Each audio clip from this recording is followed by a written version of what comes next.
The money that was supposed to wire up rural America just stopped moving, and critics are pointing straight at Elon Musk's Starlink. That is our lead story tonight. Then an Associated Press exclusive that has set off outrage across immigration enforcement. Immigration and Customs Enforcement plans to hand its officers gloves that can deliver painful electric shocks. After that, the Justice Department charges a former Southern Poverty Law Center employee by name, the first individual charged in a case that started against the organization itself. And stay with me, because the back half is where the real money is hiding. A $158 million federal contract handed to a group founded by Tim Ballard, a fraud scandal Republicans think can crack open a blue state, and a law Pennsylvania passed quietly that undercuts a court ruling on some of the most valuable mineral rights in the country. 6 stories, all of them about who gets paid and who gets policed. Watch to the end, because the last one is the one almost nobody reported. Follow the money that is supposed to wire up America, because today it stopped moving. The Associated Press reports that broadband grants have been paused, and that critics allege the pause amounts to favoritism toward Elon Musk's Starlink. Understand what that means in practice. Broadband grant money is the public subsidy that decides which homes, which farms, which small towns get a physical connection built to the door, and which ones get pointed toward a satellite dish instead. When the grants pause, every project waiting on that money pauses with it. The contractors pause. The crews pause. The local officials who already promised residents a build date have nothing new to tell them. Now, the favoritism claim is an allegation from critics, not a proven finding, and that distinction matters. What the reporting describes is critics alleging Starlink is being favored.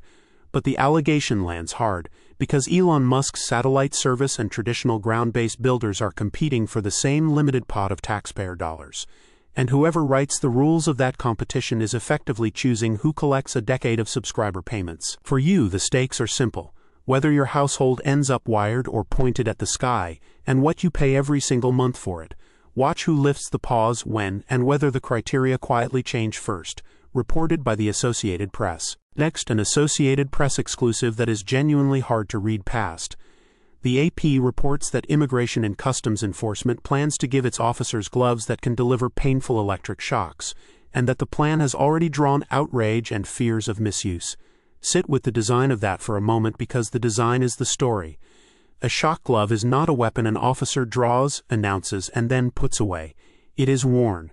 It is on the hand during every routine arrest, every hallway escort, every encounter in a parking lot with a dozen phones recording. That is precisely why the objections described in the app's reporting center on misuse. A device that is always deployed blurs the line between simple physical contact and the deliberate use of pain. What we know is that this is a plan, a stated intention to equip officers, and the outrage is the reaction to it. Why it matters to you, no matter where you stand on immigration enforcement, is this. Force policy written for one federal agency becomes the template other agencies point to, and the public pays twice, once for the equipment and again for whatever litigation follows. Watch for a written use of force standard, congressional questions, and any court asked to weigh in before these reach the street. Reported by the Associated Press. Now to a criminal case aimed at one of the best-known names in American civil rights work. The Hill reports that a former employee of the Southern Poverty Law Center was charged Wednesday in a superseding indictment against the civil rights nonprofit itself, with the Department of Justice accusing Heidi Beirich of overseeing payments to informants who were monitoring hate groups. These are the first charges brought against an individual in this matter. Everything before this was aimed at the organization. Take the legal language seriously, because it tells you the direction of travel. A superseding indictment means prosecutors have replaced an earlier charging document with a broader one, and that is exactly how a case against an institution becomes a case against a person with a name, a lawyer, and a court date. And notice what is alleged. As described in the reporting, this is not about pocketing money. It is about the act of paying informants to monitor hate groups, which is the core method watchdog researchers have used for decades. These are allegations unproven, and Heidi Beirich is entitled to the presumption of innocence. But the chilling effect starts immediately. Every nonprofit that pays sources now has to ask its lawyers whether the method itself carries criminal exposure. Watch the arraignment, the defense response, and whether more individuals get added. Reported by The Hill. Here is a number that should stop you. $158 million. NPR reports that a controversial group has won a contract worth that much to represent unaccompanied immigrant children. The group is Utah-based R-Rescue, founded by the activist Tim Ballard. It was previously known as Operation Underground Railroad, and by its own description it helps law enforcement perform sting operations and rescues human trafficking survivors. Hold those two descriptions side by side, because the gap between them is the entire story.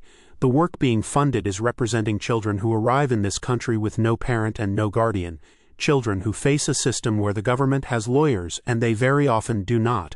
The organization's own stated specialty, as reported, is sting operations and rescue work. Those are different disciplines, different training, different professional obligations. NPR describes the organization as controversial.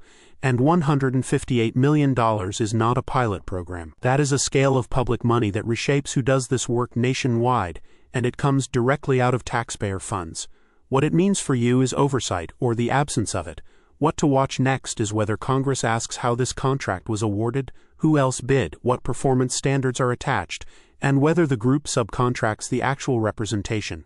Reported by NPR. Story 5 is about turning a scandal into a strategy.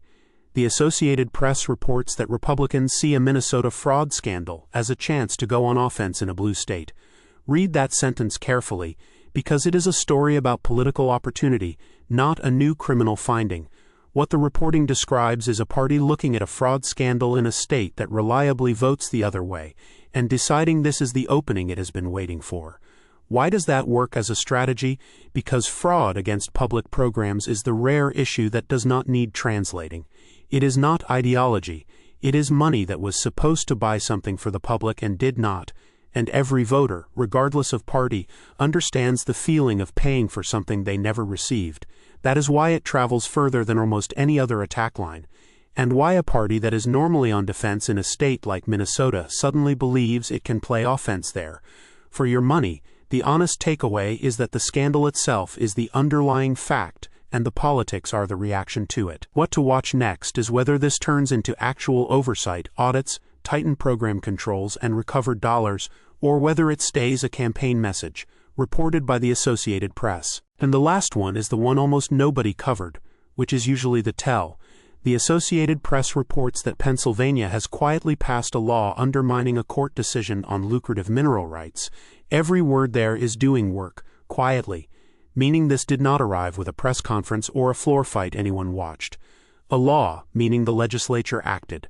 Undermining a court decision, meaning judges had already ruled, and lawmakers changed the ground underneath that ruling.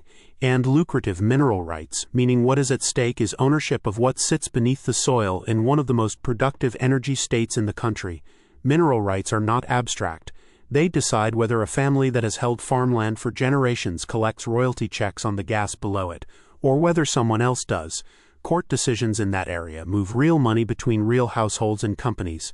When a legislature responds to such a decision by quietly changing the law, the practical effect is that the winners in court may not stay winners. If you own land in Pennsylvania, or you inherited a share of rights you have never thought about, this is the story to actually read.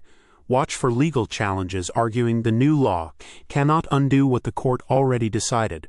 Reported by the Associated Press. The threads to pull tomorrow are the broadband pause, because the moment it lifts we find out who the rules were actually written for, and the Pennsylvania mineral rights law, which almost certainly ends up back in front of a judge. So here is my question for you. Which of these bothers you more, the shock gloves or the $158 million contract? Tell me in the comments. If this was worth your time, hit like and subscribe, and I will see you in the next one.